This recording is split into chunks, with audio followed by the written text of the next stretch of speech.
How do you do? I'm very happy to have this personal visit with you. Won't you be seated, please?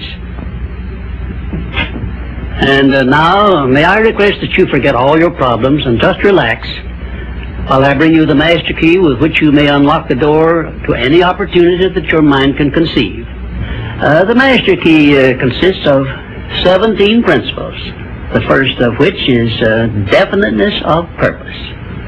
Right here at the beginning of our visit, I'm going to make you a promise.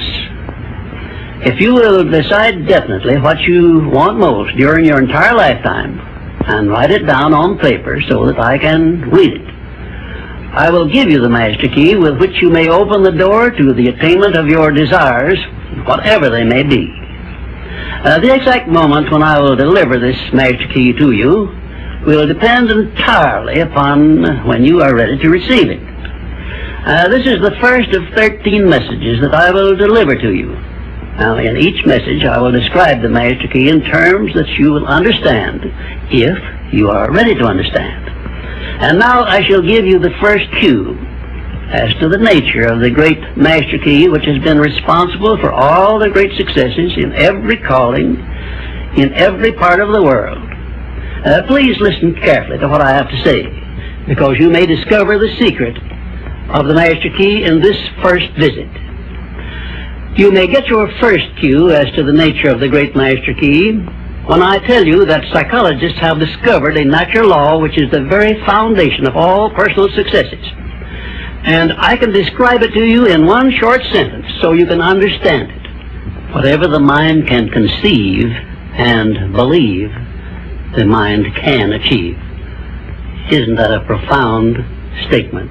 You will notice that it says nothing about the need for education, but simply that whatever your mind can conceive and believe, your mind can achieve. Now, if you want evidence that the mind can achieve whatever the mind can conceive without the benefit of formal education, you only have to remember that Thomas A. Edison conceived the idea of becoming an inventor and lived to become the world's greatest scientist in the field of invention, with only 3 months of common school education. When I first heard Andrew Carnegie describe this natural law, which makes it possible for you and I and everyone else to write his own price tag in life and attain it, I became so enthused over it that I began to search for the power back of it, and my curiosity led me finally to the discovery of the master key, which I shall reveal to you if you are ready to receive it.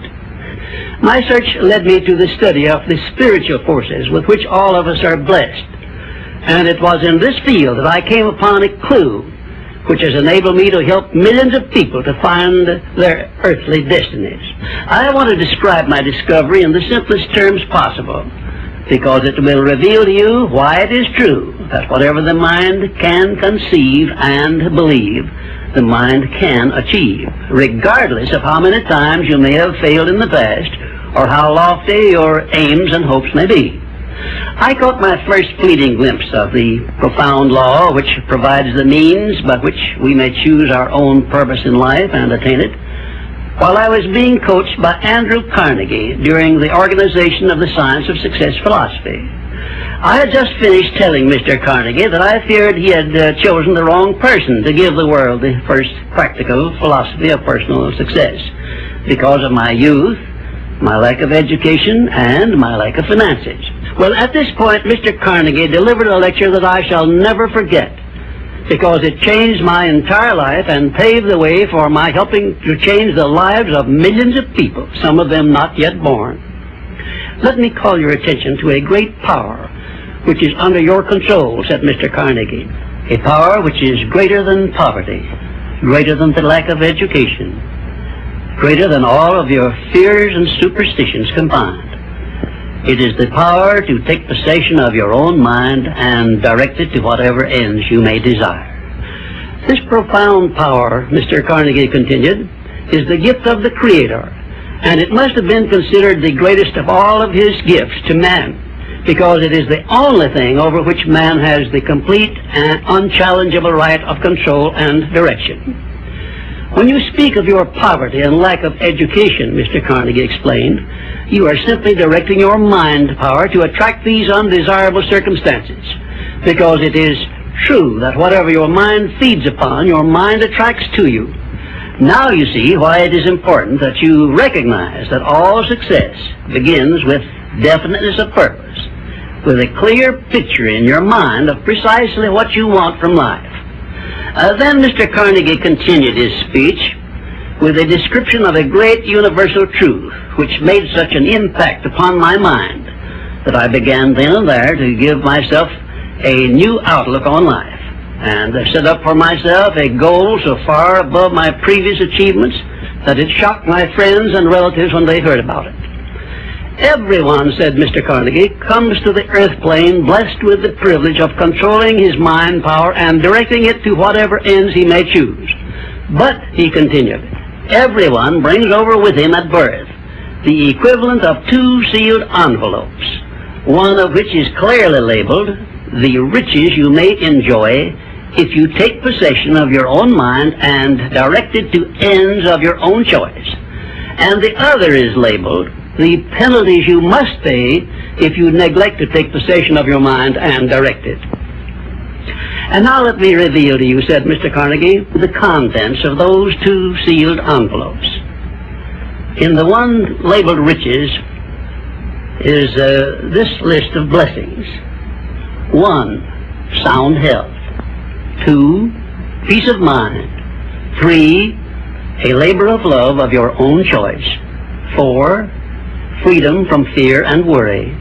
5, a positive mental attitude.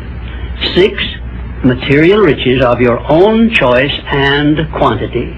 In the sealed envelope labeled penalties, Mr. Carnegie continued, is this list of the prices one must pay for neglecting to take possession of his own mind. 1, ill health. 2, fear and worry. 3, indecision and doubt. 4, frustration and discouragement throughout life. 5, poverty and want.